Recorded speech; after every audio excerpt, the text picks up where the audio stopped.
What's up, kings and queens? It's your girl, Charlotte Moore. As always, we give thanks for another day, you dig? So as the CEO and founder of Motivational More, we take pride in working with incredible creative entrepreneurs. And today, we are shooting a campaign for cool green clothing founded by the one and only AC Green. So the vibrational energy of this line is all about street vibes, a growth mindset, hustle. So today, we are highlighting this, guys, the Baltimore Cool Green Snapback.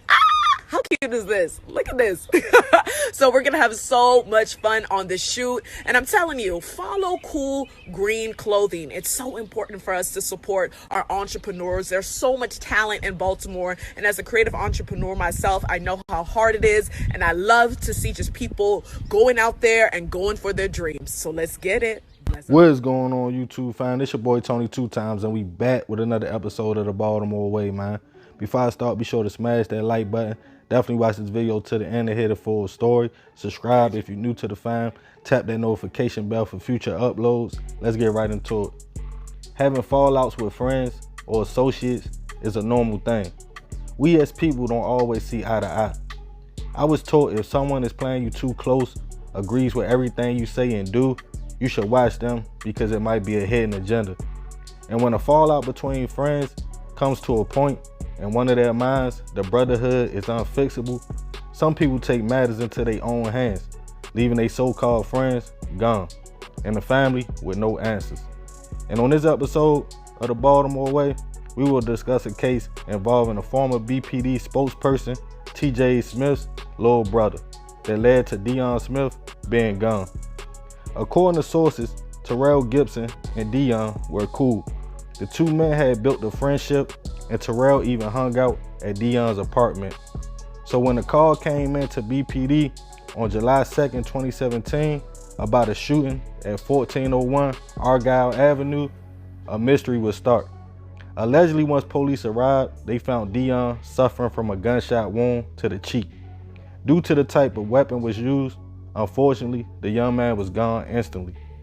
At the time, a motive was unclear, but as the news got back to Deion's older brother, former BPD spokesman TJ Smith, after hearing how his brother was found, the family wanted answers. During the investigation, police noticed surveillance cameras in the building, and while speaking to residents, they realized there was a few witnesses at the scene. Deion's pockets were turned inside out, and the apartment seemed to be searched through. So at first, it seemed like a robbery or somebody was looking for something. But a neighbor we will call Richardson came forth to tell police the day of the hit, he helped Deion move his belongings to another room in the second floor of the building, as the building was split into different sections, like rooms for rent. Later that day, Richardson stated something was left at Deion's other apartment. As he went to the new room, he allegedly saw a pool of dry blood on the floor, but he did not enter the room because the door was slightly open. He thought Deion maybe was at work. Richardson returned to his spot, but not long after, he heard a knock on the window. It was Deion's homie, Terrell Gibson. Richardson let Terrell in the building and stated he thought Deion might be hurt or worse, gone. At first, Terrell seemed concerned. Then he asked Richardson, does anybody else know? Before flipping out, telling Richardson to return to his apartment and mind his business. Richardson, then being scared, went to his mother's apartment in the building and told her he felt like Deion was gone. During his interview with police, the neighbor pointed out Terrell in a photo lineup, but stated he was only 25% sure it was the same person he talked to that day, but he only saw Terrell one time. But when surveillance video came out, it showed Richardson talking to Deion about 2:27 p.m. Then later that day, it showed Richardson talking to a man in the hallway thought to be Terrell. Then in the video, a man could be seen pacing back and forth, holding a bag in the building. Then later running out the building, allegedly putting a shotgun in his dip. Another neighbor in the building said he walked by Terrell and another individual in the hallway that day. And after looking at footage, seeing a man with a hat and white beat on, the man stated that was Terrell, after he saw him pacing and running out the building. All fingers and evidence was pointing at Terrell, so BPD will put out a warrant for his arrest.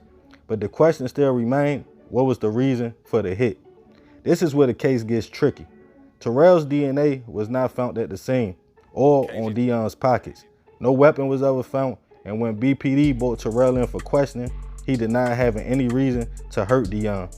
But from neighbors' statements and surveillance, Terrell was still charged with the murder. As the case made it to trial, it still wasn't a motive. Prosecutors claimed the two men had a fallout behind something. Some thought it was drug related or Deion owed money. But Terrell's lawyers argued that neighbor Richardson was so scared that day of the hit that he admitted he was only 25% sure at the point Terrell out in the lineup. And the surveillance was not solid evidence because Terrell and others always visit the building. But from the clothes the man in the video had on the day of the hit and neighbors who saw Terrell that day, eventually he was found guilty of the hit of his homie Deion. And Terrell Gibson was sentenced to 80 years in prison. Rest in peace to Deion. I send my prayers and condolences to the family. I'm gonna leave y'all to let me know what y'all think about this story and what the moral should be. Respond in the comments below and let me know, man. But yeah, man, it's a crazy story, you feel me? Rest in peace to Deion. It was a lot of unanswered questions in this case, you know. A lot of people felt like Terrell might have been innocent because it wasn't a lot of evidence. I mean, they had the surveillance footage of what they said looked like him, but people were saying it was grainy, you really couldn't see it. Then you had the neighbors' testimony, but you know, when they found Deion's body, it wasn't no fingerprints, it wasn't no shell casings, it wasn't nothing at the scene. So people was like, what actually happened?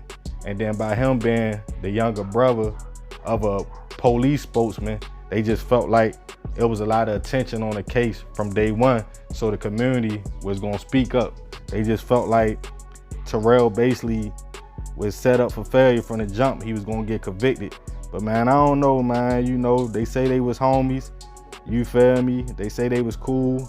It still ain't a motive. Terrell never came out and said he did it. He stuck to his story saying he was innocent. He told the family at court that he hoped they find the right person because he the wrong person and he shouldn't be getting that much time. But man, you feel me? This one of them cases where it's like, what happened, you know? Like, why? You know what I mean? The family got closure, I guess, by Terrell getting his sentence. But other than that, they don't know what happened. They don't know why. They don't know if it was a robbery. Wasn't nothing missing from the home, though. You feel me? That's the crazy thing about it. You know what I mean? But that's how it be, man. I don't know, man. I'm gonna leave y'all, like I said, let me know what y'all think about this one. Leave it in the comments. I'll make sure I check them out, chop it up with y'all, man. Be sure to like the video. If you made it to the end, I definitely appreciate you, man. I appreciate the love and support like always. Follow me on Instagram at _Tony2times. If you got any video ideas, you can email me at tony2times.biz@gmail.com. Love, fam. I'm out.